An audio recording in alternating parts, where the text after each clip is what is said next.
అదే RTV app వార్తల్ని క్షణాల్లో చదివే అవకాశం ఉంటుంది. ఒక న్యూస్ పేపర్, ఒక టెలివిజన్ ఛానల్ మీ చేతుల్లో ఎప్పుడు ఉంటాయి. ఒక మనిషి 4 సార్లు అప్పుల పాలైపోయి ఉన్నాడు. ఒక పార్టీ కోసమో ఒక ఆమె పార్టీకి వచ్చి కరోనాతో చచ్చిపోయింది. అయినా గానీ ఎవరు తీసుకొచ్చి ముందు పెట్టుకున్నావు, ఎవరు త్యాగాలు చేసినారు అనేది మర్చిపోయినావా అని చెప్పి మేము చంద్రబాబు నాయుడు అడుగుతున్నాం. మేము ఒక అన్యాయం జరిగిందని చిత్తూరులో క్యాండిడేట్ అనౌన్స్ చేసినారు కదా, దానికి మద్దతు స్టీరింగ్ కమిటీ పెట్టుకోండి. ఎవరికి ఓటు వేయాలని 2 రోజుల తర్వాత మేము అంతా కూర్చొని మాట్లాడిన తర్వాత మా నిర్ణయం తెలుస్తాం.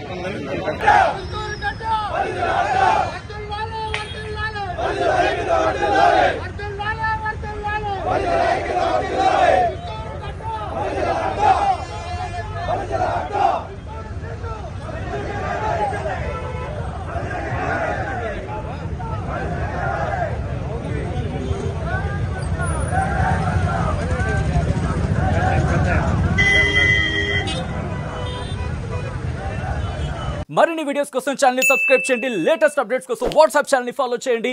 అండ్ లింక్ డిస్క్రిప్షన్ లో ఉంది.